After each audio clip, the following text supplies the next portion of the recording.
సిక్కోలు జిల్లా అంబేద్కర్ యూనివర్సిటీలో special officer Samrajyalakshmi ఆగడాలకు అడ్డు అదుపు లేకుండా పోతోంది. కేవలం కంట్రోలర్ ఆఫ్ ఎగ్జామినేషన్ గా ఆమెను తీసుకున్నా అన్నిట్లో వేలు పెడుతున్నారు సామ్రాజ్యలక్ష్మి. వీసీ రజని అండ చూసుకొని చెలరేగిపోతున్నారు. యూనివర్సిటీలో ఎగ్జామినేషన్ వ్యవస్థను మెరుగుపరిచే బాధ్యతలను ఆమెకు అప్పగిస్తే అది తప్ప అన్ని పనులు చేస్తున్నారు. ఫేక్ డిగ్రీల అమ్మకం మొదలుకొని అభివృద్ధి పనుల్లో పర్సెంటేజీల దాకా అంతటా ఆమె మాట చెల్లాల్సిందే. 2 లక్షలిస్తే డిగ్రీ, పీజీ పట్టాలను అమ్మేస్తున్నారనే ఆరోపణలు అనేకం. ఎగ్జిక్యూటివ్ కమిటీ ఆమోదం లేకుండానే ఎన్నో పనులను చక్కబెట్టేస్తున్నారట సామ్రాజ్యలక్ష్మి. భవిష్యత్తులో ప్రభుత్వం ఏదైనా కమిటీని వేసి అంబేద్కర్ యూనివర్సిటీలో అవినీతిని తేల్చమని చెబితే ఇక్కడ జరిగిన దానికి ఎవరు బాధ్యత వహిస్తారు? అన్నీ తానే చేస్తోన్న సామ్రాజ్యలక్ష్మి శిక్షలు అనుభవిస్తారా, లేక ఆమెను నియమించుకున్న వీసీ రజని బాధ్యత వహిస్తారా? వీరిద్దరూ కాకుండా రిజిస్ట్రార్ బాధ్యత తీసుకుంటారా? ఇది విద్యార్థుల తల్లిదండ్రులను వేధిస్తోన్న ప్రశ్న. యూనివర్సిటీలో జరిగిన అవినీతికి సంబంధించిన డబ్బులను ఎవరి నుంచి రికవరీ చేస్తారు? దీనికి ఎవరు సమాధానం చెబుతారు?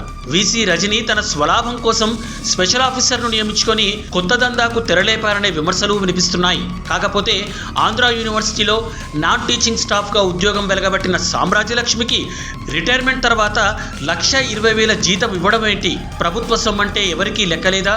లేక మమ్మల్ని ఎవరు ప్రశ్నిస్తారులే అనే తలపొగరా? యూజీసీ గైడ్ లైన్స్ ఫాలో కాకుండానే అంబేద్కర్ యూనివర్సిటీలో అన్ని పనులు జరిగిపోతున్నాయి. అదేమంటే అంతా సామ్రాజ్యలక్ష్మి వైపే చూస్తారు. పేరుకే ఆమె లక్ష్మి, కానీ చేసే పనులన్నీ అవినీతి పనులే అనే ఆరోపణలు భారీగా వినిపిస్తున్నాయి. ఆంధ్ర యూనివర్సిటీలో ఉన్నప్పుడు కూడా ఈమె అవినీతికి అంతే లేదట. ఇక్కడికి వచ్చాక ఆ రికార్డులను ఆమె తిరగరాస్తున్నారట. ఇక యూనివర్సిటీలో రిక్రూట్మెంట్ల విషయంలోనూ ఈమె జోక్యం చేసుకుంటున్నారు. డబ్బులు దండుకొని ఉద్యోగాలు ఇచ్చేస్తున్నారు. అది కూడా ఒక్క సామాజిక వర్గానికే ఈమె కొమ్ము కాస్తున్నారన్న విమర్శలు కూడా వినిపిస్తున్నాయి. యూనివర్సిటీలో నాన్ టీచింగ్ స్టాఫ్కు ఈమంటే హడల్. ఎవరికి ఏ సమస్య ఉన్నా స్పందించరు. ఎక్కడికి పంపిస్తే అక్కడ పని చేయాల్సిందే, లేదంటే నోటీస్ పక్కా. అది ఈమె స్టైల్. ఇక ప్రైవేట్ బీఈడీ కాలేజీలో ఇన్స్పెక్షన్ల పేరుతో భారీగా వసూలు చేస్తున్నారట సామ్రాజ్యలక్ష్మి. యూనివర్సిటీలో ఓ కాంట్రాక్ట్ ఉద్యోగితో కలిసి ఇటీవల 7 లక్షల రూపాయలు వసూలు చేశారనే గుసగుసలు వినిపిస్తున్నాయి. ఎగ్జిక్యూటివ్ కమిటీకి తెలియకుండానే డెవలప్మెంట్ పనుల్లోనూ ఎంటర్ అవుతున్నారు. నచ్చిన వాళ్లకు పనులు అప్పగిస్తూ కమిషన్లు వసూలు చేస్తున్నారు. లంచాలిచ్చిన బీఈడీ కాలేజీలో ఎలాంటి ఇన్స్పెక్షన్లుండవు. ప్రాక్టికల్ ఎగ్జామ్స్ నిర్వహించారు. నాన్ క్వాలిఫైడ్ టీచర్లనే నియమించుకొని పనులు చేసుకుంటారు. ఎందుకంటే వారికి సామ్రాజ్యలక్ష్మి దీవెనలు ఉన్నాయి కదా.